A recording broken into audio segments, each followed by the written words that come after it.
नमस्कार। मैं Shashi Prabha Saraswat, associate professor Hindi, Shri Kalyan राजकीय कन्या महाविद्यालय सीकर। प्रिय विद्यार्थियों, आज की व्याख्यान माला का विषय है कबीरदास। तो आज हम पढ़ने जा रहे हैं कबीरदास की व्याख्याएं। कुछ पद करेंगे जिनकी सप्रसंग व्याख्या करेंगे। पहला पद है, दुल्हनी गावो मंगलाचार, हम घरी आए हो राजा राम भरतार। तन रत करी मैं मन रत करी, पंचतंत्र बाराती। राम देव मोरे पाहुने आए, मैं जोबन में माती। शरीर सरोवर बेदी करूं, ब्रह्मा वेद उचार। राम देव संगी भावरी लेहूं, धनी धनी भाग हमार। सुर 33 कोतिक आए, मुनिवर 688। कहे कबीर हम ब्याही चले हैं, पुरुष एक अविनाशी। कबीरदास जी ने स्वयं को स्त्री मान करके भगवान की भक्ति की है कि मैं नारी हूँ और हे प्रभु आप परमात्मा हैं, मैं आपकी पति रूप में भक्ति कर रही हूँ। कहते हैं कि नारी की भक्ति से प्रभु शीघ्र प्रसन्न होते हैं, क्योंकि नारी में समस्त गुण विद्यमान होते हैं। दया, संवेदनशीलता, ईमानदारी, सौहार्द, तो समस्त गुणों के कारण वह अपनी भक्ति से प्रभु को, परमात्मा को प्राप्त कर लेती हैं। तो इसी भांति कबीरदास जी ने खुद को क्या माना है?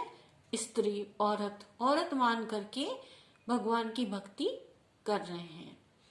तो पद है इस प्रकार से, दुल्हनी गावो मंगलाचार। दुल्हनी का अर्थ होता है सौभाग्यवती स्त्रियां। गाओ, गाओ, मंगलाचार, मंगलाचरण के गीत। जिस प्रकार आपने देखा होगा कि शादी विवाह जब होता है तो विवाह के गीत गाए जाते हैं। प्रतिदिन विवाह के शुभ मंगल गीत गाए जाते हैं। तो कबीरदास जी कहते हैं कि हे सौभाग्यवती स्त्रियों, दुल्हनी, हे सौभाग्यवती स्त्रियों, सौभाग्यवती नारियों, गाओ गाओ मंगलाचार, मंगलाचरण के गीत गाओ। हे सौभाग्यवती स्त्रियों, मंगलाचरण के गीत गाओ। क्योंकि, किसने गाओ? क्योंकि हम घरी आए हो राजा राम भरतार। कबीरदास जी कहते हैं, हे सखियों, हे सौभाग्यवती स्त्रियों, आज मेरे घर आए हो राजा राम भरतार। साक्षात राम देव जी भरतार बन करके, स्वामी बन करके मेरे घर पधारे हैं। हे सौभाग्यवती नारियों, तुम विवाह के मंगल गीत गाओ, क्योंकि आज मेरे घर स्वामी राम परम प्रभु आए हैं। मेरी आत्मा प्रभु भक्ति में परिपक्व हो गई है। यौवन से परिपूर्ण यौवन में माती है। स्वयं प्रभु मेरे द्वार पर अतिथि बनकर आए हैं। रामदेव मोरे पाहुने आए, मैं जोबन में माती। कबीरदास जी कहते हैं, रामदेव जी, भगवान श्री रामचंद्र मोरे पाहुने, पाहुने का अर्थ होता है अतिथि। राजस्थानी में आप कहते हो कि आज हमारे घर पाहुने आए हैं, तो पाहुने से पाहुने बना है। रामदेव जी आज मोरे अर्थात मेरे घर पर पाहुने बनकर, अतिथि बनकर आए हैं। मैं जोबन में माती, और मैं यौवन में मदोन्मत्त हूँ, अर्थात मैं पूर्ण परिपक्व युवती बन गई हूँ। आगे कबीरदास जी कहते हैं, मैं अपने शरीर और मन को उनके प्रेम में शरीर सरोवर बेदी करूं, ब्रह्मा वेद उचार। मैं अपने शरीर और मन को उनके प्रेम के रंग में पृथ्वी जल वायु अग्नि और आकाश को बाराती बनाकर अर्थात उनको साक्षी बनाकर शरीर रूपी कुंड की वेदी पर प्रभु के साथ विवाह संबंध में बंध जाऊंगी। फिर से सुन लो इसको। कबीरदास जी कहते हैं, शरीर सरोवर बेदी करियूं ब्रह्मा वेद उचार रामदेव संगी भावरी लेऊं धनी धनी भाग हमार। मैं अपने शरीर और मन को भगवान श्री राम के प्रेम में रंग कर पृथ्वी जल वायु अग्नि एवं आकाश को बाराती बनाकर अर्थात उनको साक्षी बनाकर शरीर रूपी कुंड की वेदी पर प्रभु के साथ विवाह संबंध में बंध जाऊंगी। इस विवाह के संस्कार पर स्वयं साक्षात ब्रह्मा जी वेद मंत्रों का उच्चारण करेंगे। विवाह में जिस प्रकार पंडित जी आकर के मंत्रोच्चारण करते हैं, मंत्र बोलते हैं, तो मेरे विवाह में पंडित बनकर के कौन आ रहे हैं? साक्षात ब्रह्मा जी।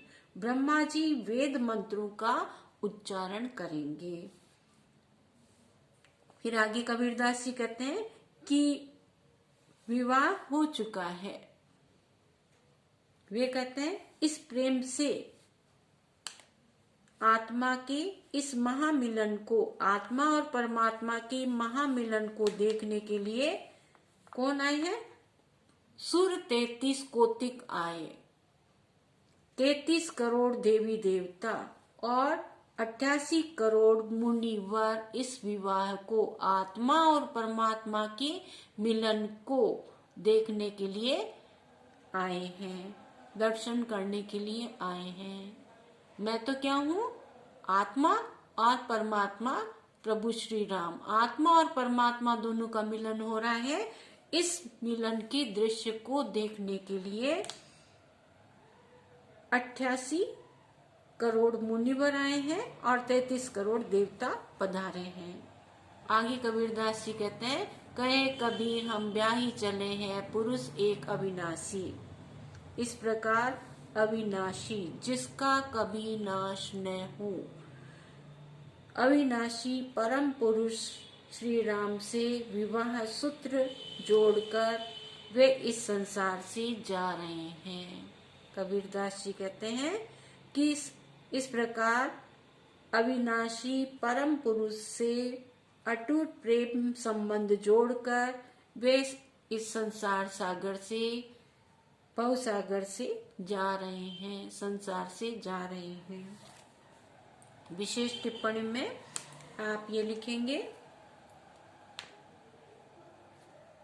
उपर्युक्त अवतरण में कबीरदास जी ने राम के साथ विवाह का रूपक प्रस्तुत करके आध्यात्मिक रूप से ईश्वर के मिलन की बात की है।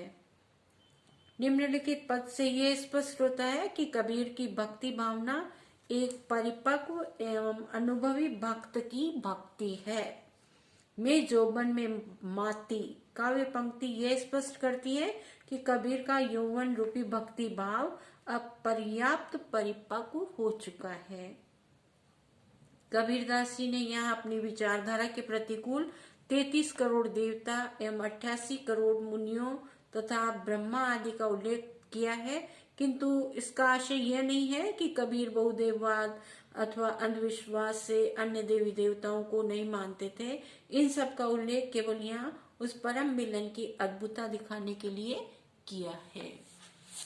सुनने के लिए आपको बहुत बहुत धन्यवाद।